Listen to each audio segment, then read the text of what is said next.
Mesdames et messieurs, bonsoir. Merci d'avoir choisi RTI 1 à la une de ce 20h. Ce mercredi s'est tenu le Conseil des ministres au palais présidentiel. Les membres du gouvernement réunis autour du chef de l'État, Alassane Ouattara, ont évoqué plusieurs sujets, notamment le foncier urbain et les préparatifs de la CAN 2023. Les dates des examens à grand tirage ont été également dévoilées. La campagne cotonnière 2023-2024 a démarré. Le prix d'achat du kilogramme de coton de premier choix est fixé à 310 francs CFA comme à la campagne précédente. Et celle-ci a été marquée par une baisse de la production à cause des jacides, ces insectes rongeurs. L'objectif zéro lèpre d'ici à 2030 en Côte d'Ivoire est une vision partagée par la délégation ivoirienne à Genève. En Suisse, le pays participe à la 76e session de l'Assemblée mondiale de la santé. Des partenaires financiers s'engagent déjà à soutenir le ministère ivoirien de la Santé. La reine du rock'n'roll n'est plus. Tina Turner est décédée ce mercredi 24 mai à l'âge de 83 ans des suites d'une longue maladie. L'artiste prolifique, chanteuse américano-suisse, avait mis un terme à une carrière longue de 60 ans en 2020. Soyez les bienvenus sur RTI 1. Nous commençons tout de suite par le palais présidentiel au plateau où s'est tenu ce mercredi un conseil des ministres. Et sous la houlette du président de la République, Alassane Ouattara, le conseil a évoqué plusieurs sujets, notamment le foncier urbain, la CAN 2023. Les dates des examens à grand tirage ont été également dévoilées. Les épreuves démarrent en juin prochain, nous rapporte Viviane Aimé. Au total, 12 projets de décrets et projets de loi et d'ordonnances adoptés par le Conseil des ministres de ce mercredi 24 mai 2023, présidé par le chef de l'État, le président Alassane Ouattara.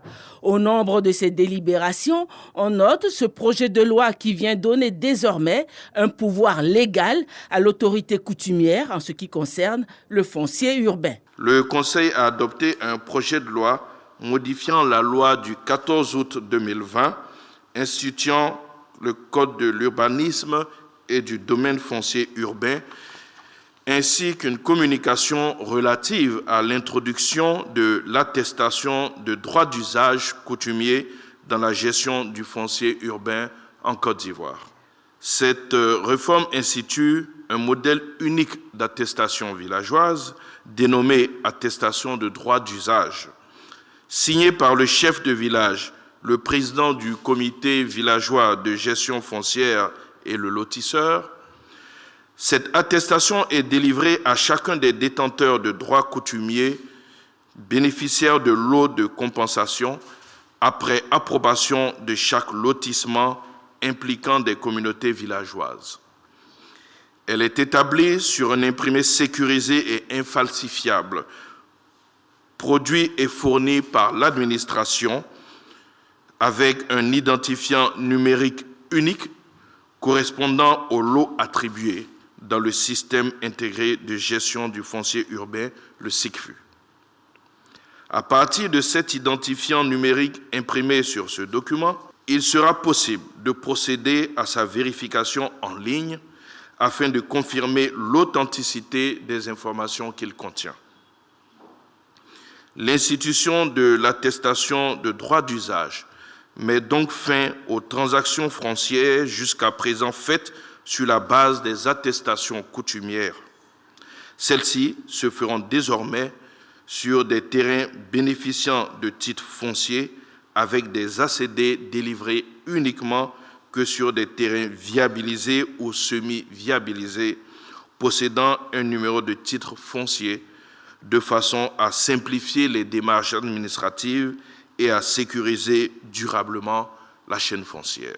Par ailleurs, le Conseil a pris un décret qui accorde la priorité aux acteurs économiques ivoiriens dans l'exploitation de la filière pétrolière et gazière. Ce décret définit la liste des emplois ainsi que la liste des activités de sous-traitance, de prestation de services et de fourniture de biens et services en matière pétrolière et gazière devant entièrement être occupés par les nationaux aux fins de promouvoir le développement de champions nationaux dans toute la chaîne des valeurs de l'industrie pétrolière et gazière nationale.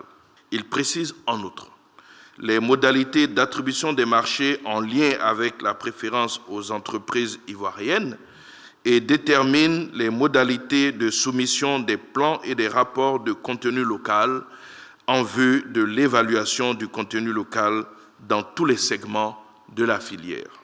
Le Conseil des ministres a dressé le bilan de la feuille de route du gouvernement à fin mars 2023 en matière d'infrastructures à réaliser, notamment dans le cadre de l'organisation de la CAN 2023. Les objectifs sont quasiment atteints.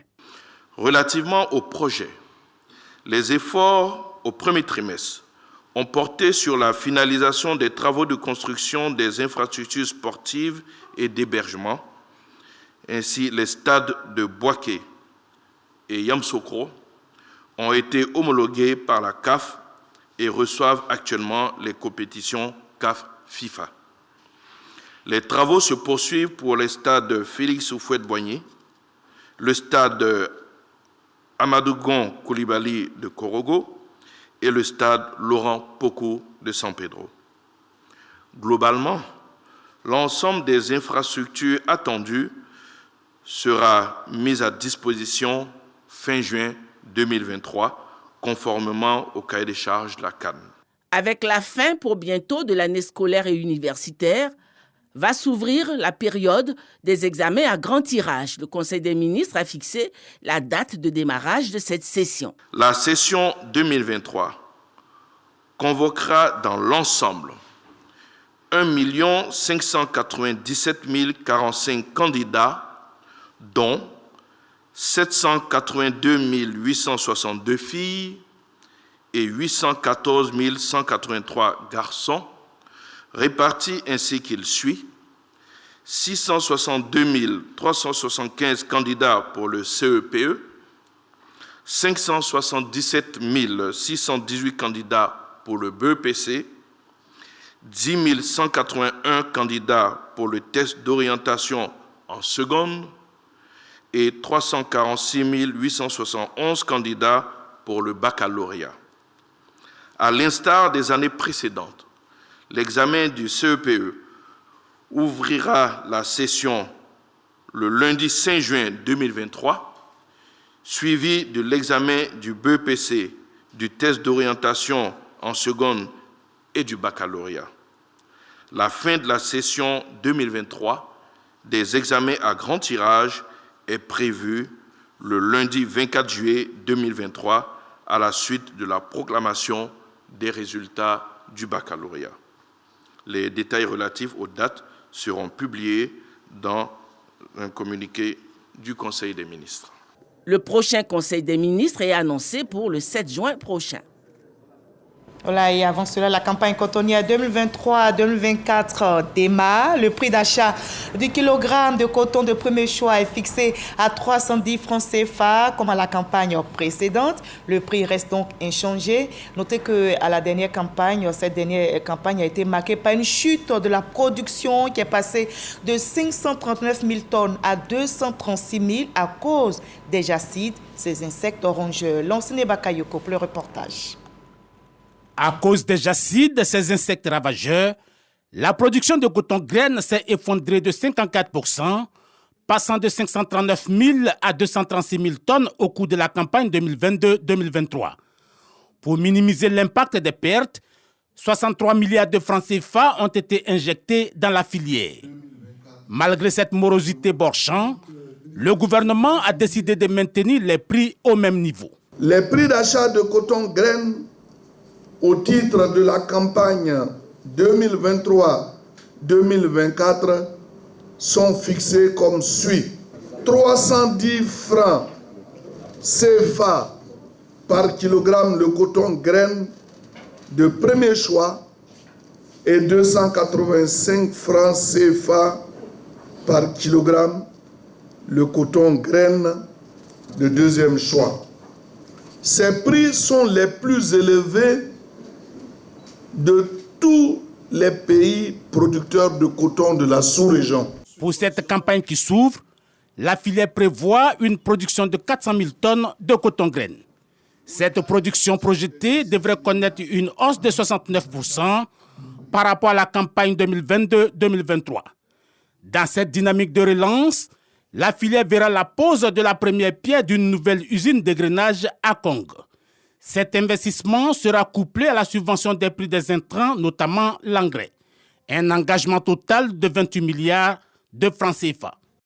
Et on en arrive à ces questions. Quelles sont les exigences éthiques de la bonne gouvernance et quel rôle peuvent jouer les parlementaires dans la promotion de la bonne gouvernance dans notre pays?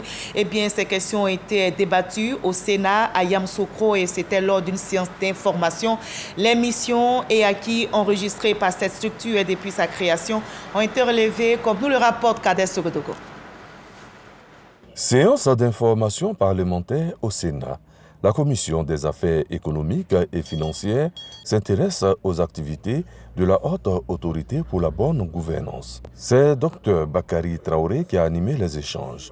Présentation, importance de la bonne gouvernance pour le développement de la Côte d'Ivoire, exigences basées sur les principes et les indicateurs de la bonne gouvernance, l'éthique, des modules qui ont permis d'aboutir à l'état des lieux. Le pays fait de la bonne gouvernance et la lutte contre la corruption des vecteurs de développement.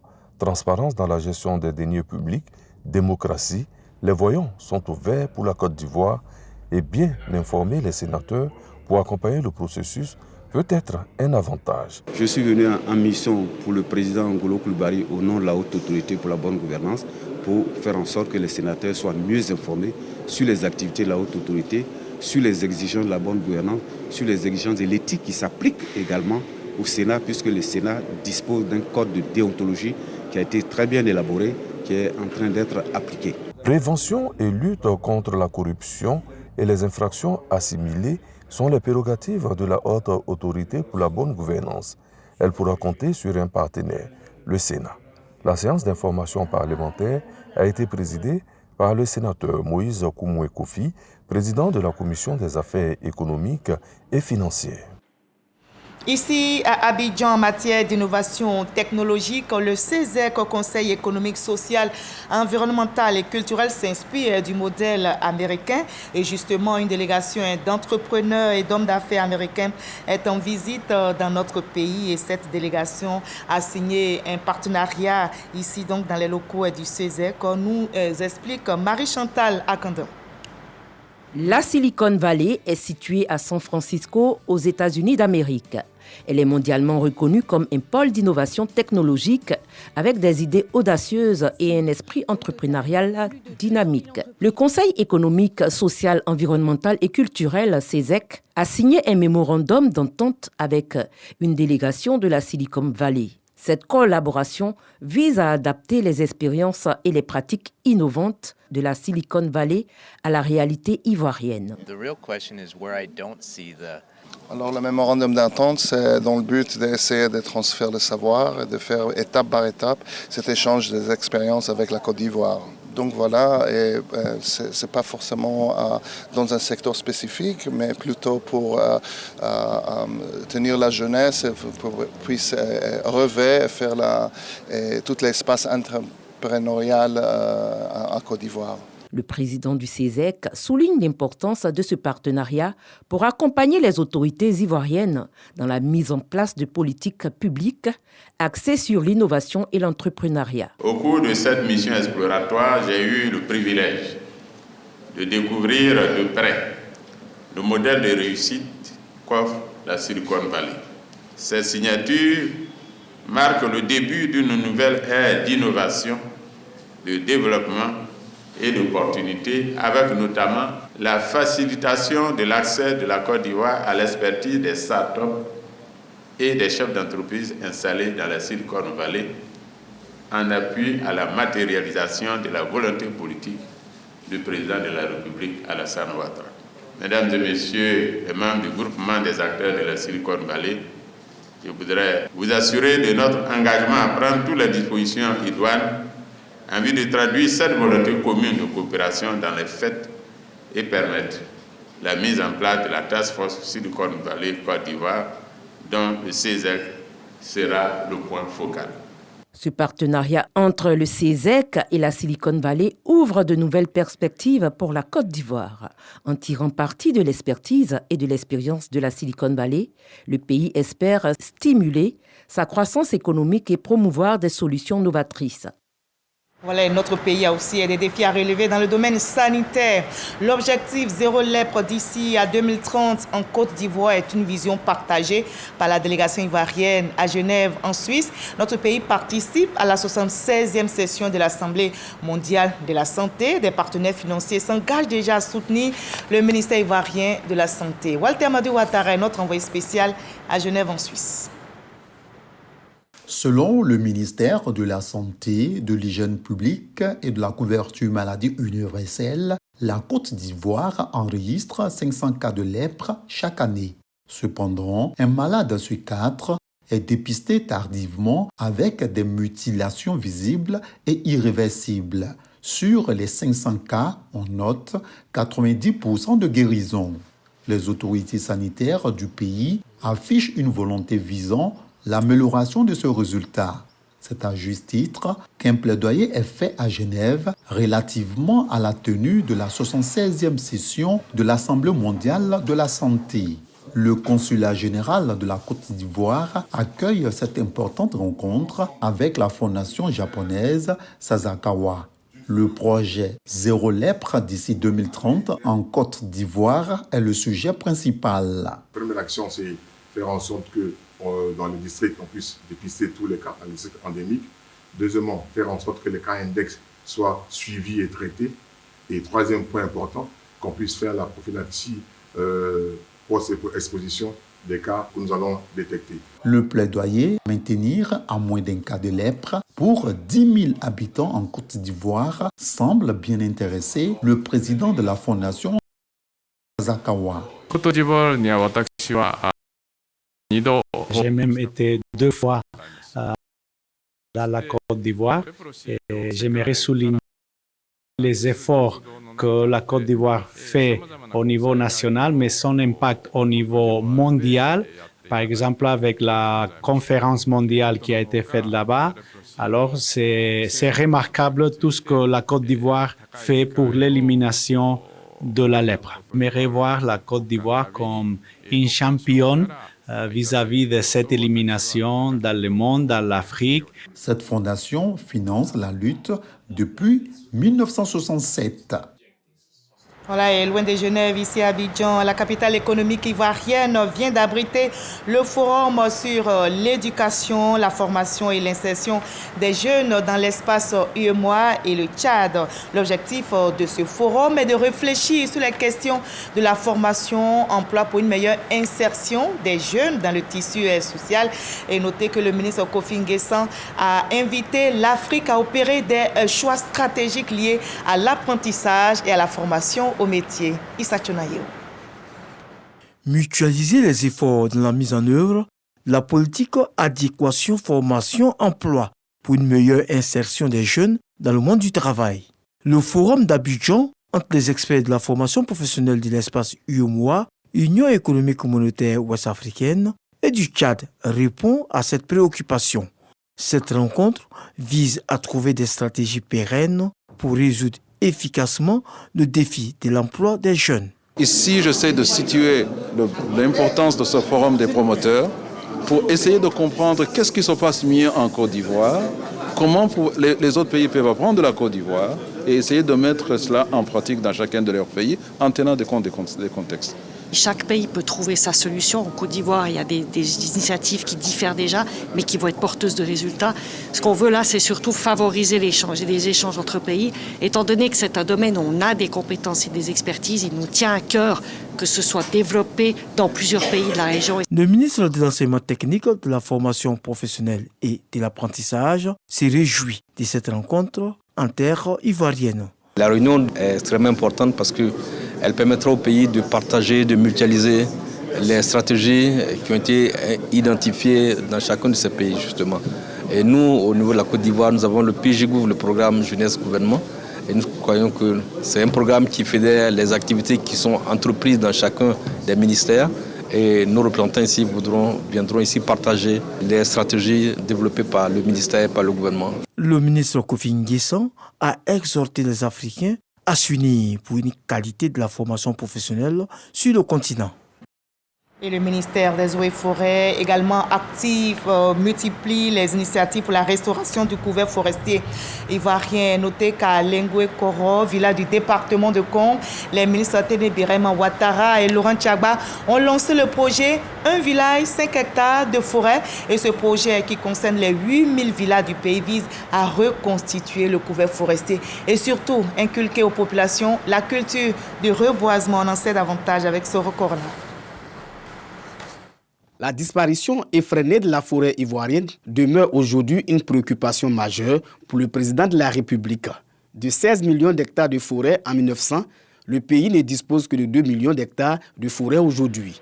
Le gouvernement a adopté la politique de préservation, de réhabilitation et d'extension des forêts qui doit permettre de porter le couvert forestier national de 2,97 millions d'hectares de forêt actuellement à 6,5 millions d'hectares à l'horizon 2030. Pour atteindre cet objectif, le ministère des Eaux et Forêts multiplie les initiatives. Le projet Un village, 5 hectares de forêt est donc lancé à Lengekoro, village du département du Congo. Le ministre d'État, ministre de la Défense Téné Birema Ouattara et celui des Eaux et Forêts Laurent Tchagba plantent les premiers arbres pour donner l'exemple. Le projet Un village de 5 hectares de forêt s'exécutera sur l'ensemble du territoire national, apportera une contribution significative à l'atteinte de l'objectif de 2030. En effet, la Côte d'Ivoire compte 8000 villages. Si chaque village réalise 5 hectares de forêt, nous aurons au moins 40 000 hectares de forêt. Le ministre d'État, ministre de la Défense, exhorte les autorités coutumières à s'impliquer dans ce projet en cédant les terres pour le reboisement. Le doit donner l'exemple à la Côte d'Ivoire. Et pour ce faire, il faut que les parents puissent, dans le respect des règles définies par le ministère des Eaux et Forêts, faire le travail qu'on leur demandera de faire. Monsieur le ministre, je peux vous assurer que je ne ménagerai aucun effort pour moi-même suivre personnellement cette opération parce qu'elle me tient à cœur. Le projet Un village, 5 hectares de forêt n'est pas la seule initiative pour la reconstitution du couvert forestier. Il y a également une école, 5 hectares de forêt et la réhabilitation des forêts sacrées. Voilà, et dans l'actualité politique nationale, 50 organisations des leaders composées d'associations et d'ONG ont organisé une cérémonie de soutien au candidat du RHDP, Adama Bictogo, pour les municipales de Yopougon, Abou Sanogo. Ils sont venus de tous les quartiers de la commune de Yopougon. Ces associations et ONG réunies en 50 organisations de leaders, mobilisées pour le triomphe du candidat du RHDP, Adama Bictogo, pour la prochaine élection municipale dans la commune de Yopougon. Pour le président de ces 50 organisations, des stratégies sont mises en place dans tous les sous-quartiers de la commune de Yopougon. Nous travaillons sur la jeunesse. Nous voulons travailler sur les nouveaux majeurs qui sont de 18 à 35 ans. Et que nous avons baptisé les Bictogo Boys et les Bictogo Girls. Car à ces jeunes-là, nous avons beaucoup de projets pour eux. Nous allons aider ces jeunes à avoir leur permis grâce au soutien de notre candidat, le PAN. Et dans son projet aujourd'hui, il a beaucoup pour la jeunesse. Donc nous allons accompagner ces jeunes-là à travers le financement de leurs projets, à avoir leur premier stage et pour certains, un premier emploi. Le représentant d'Adama Bictogo exhorte donc les jeunes à s'activer pour une victoire écrasante du candidat du RHDP. Nous avons constaté en si peu de temps cette organisation qui a été mise en place, composée de jeunes leaders, toutes tendances politiques confondues, toutes tendances sociales confondues, pour se préparer à arpenter les rues, les ruelles et tous les couloirs de la commune de Yopougon pour la victoire, la grande victoire du candidat Adama Bictogo au soir donc des élections. Jeunes, adultes et vieux ont décidé de s'engager aux côtés du candidat du RHDP Adama Bictogo pour le développement de leur commune. Voilà, je rappelle que les municipales et régionales auront lieu ici en Côte d'Ivoire le 2 septembre prochain. Le secrétaire départemental du RHDP de Ouangolo-Dougou, Traoré Drissa, a initié des rencontres dans sa circonscription pour mobiliser les militants de son parti. On en sait plus avec notre reporter Kader Sogodogo. Le secrétaire départemental à RHDP de Ouangolo-Dougou, le député Drissa Traoré, mobilise les militants et sympathisants du parti à Ouangolo-Dougou. Objectif, assurer la victoire à 100% pour les candidats de ce parti lors des élections locales à venir. Il envoie en mission les instances de son parti dans le département. À cette rencontre qui s'est tenue à sa permanence, le député Traoré Drissa, par ailleurs, cadre du RHDP, appelle à l'union sacrée autour des candidats du parti et demande l'engagement de chacun afin de mener à bien la campagne électorale dans leur localité. Nous avons dit aux militants d'être prêts parce que nous allons commencer la bataille d'idées. Si c'est le développement, nous avons des arguments pour convaincre l'ensemble de la population parce que chacun de nous sait, le président Alassane Ouattara, ce qu'il fait pour la Côte d'Ivoire. Les militants présents ont promis de travailler d'arrache-pied pour garantir le succès de leur parti. Voilà, et au chapitre religion de ce 20, notez que le premier départ pour le Hajj 2023 aura lieu le mercredi 7 juin prochain. Mais avant, le commissaire du Hajj, l'imam Bachi Ouattara, a prononcé une conférence de presse aujourd'hui, mercredi 24 mai, pour présenter le projet La route de la Mecque. Kone Pagasore de Madondi. La Malaisie, l'Indonésie, le Pakistan, le Bangladesh, la Turquie, le Maroc et la Côte d'Ivoire sont les 7 pays choisis par les autorités saoudiennes pour l'édition 2023 du projet Tariq Makka ou la route de la Mecque. Ce projet, lancé pour la première fois en 2017, vise à faciliter aux candidats du Hajj le pèlerinage à la Mecque, mais surtout faciliter les conditions d'entrée sur le territoire saoudien. Le choix de ces 7 pays en reconnaissance du niveau de qualité de leur organisation. Comme vous pouvez le constater, notre pays, la Côte d'Ivoire, est le seul pays de l'Afrique subsaharienne à faire partie de ce projet. Le projet Tariq Makka est une innovation majeure. Cette initiative consistera essentiellement à faire venir des officiels saoudiens de l'immigration en Côte d'Ivoire afin d'assouplir les procédures d'entrée des pèlerins en Terre Sainte, en finalisant toutes les procédures policières et douanières à partir de l'aéroport d'Abidjan. Selon l'imam Bachi Ouattara, tous les candidats au Hajj seront appelés directement par le truchement du call center du commissariat pour l'opération de prise des empreintes biométriques. À compter de demain, jeudi 25 mai 2023, nous allons déployer des équipes tant à Abidjan qu'à l'intérieur du pays pour procéder à l'enrôlement des données biométriques des pèlerins. Nous aurons par conséquent Trècheville, Marcory, Plateau, eux, ils seront conviés à la mosquée de l'avenue 8 à Trècheville. Ceux de Koumassi, Port-Boué, Gonzac-Ville, zone 4 à la grande mosquée de Koumassi. À Bobo, à Nyama, à Djamé, à la mosquée Fitia d'Abobo. Cocody, Benjerville, à la mosquée d'Adien. À Tekoubé, Yopougon, Songon, Dabou, à la mosquée des Trois-Rouges de Yopougon.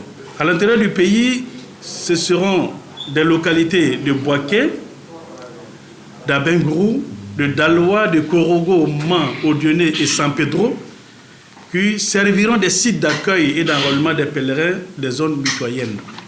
Au cours de cette conférence de presse, l'imam Bachi Ouattara, commissaire du Hajj du contingent étatique, a annoncé que la phase de départ cette année est prévue du 7 au 16 juin prochain.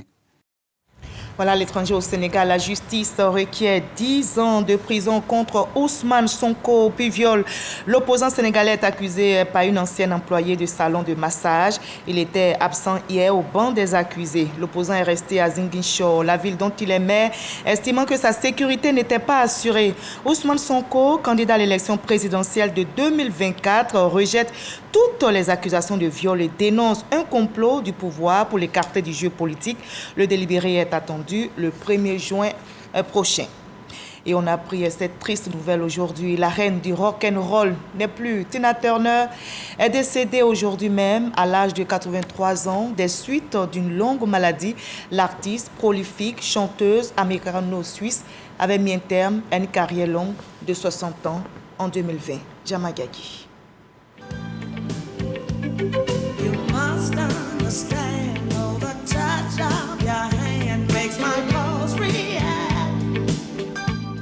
Tina Turner, la reine du rock'n'roll, s'en est allée ce mercredi 24 mai en Suisse à l'âge de 83 ans. Elle fut une vedette sauvage du rhythm blues de la fin des années 1950 jusqu'au milieu des années 1970. Au sein du duo et couple infernal, Ike et Tina. Adulée pour sa voix de feu et son énergie hors norme, cette chanteuse, danseuse, actrice et compositrice d'origine américaine, naturalisée suisse, laisse ses fans sans voix.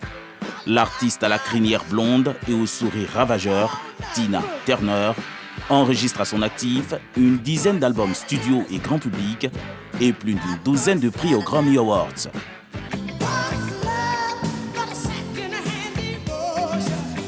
What's Love Got to With It, Private Dancer, The Best, ces tubes des années 80 et 90 resteront dans la mémoire des mélomanes du monde entier.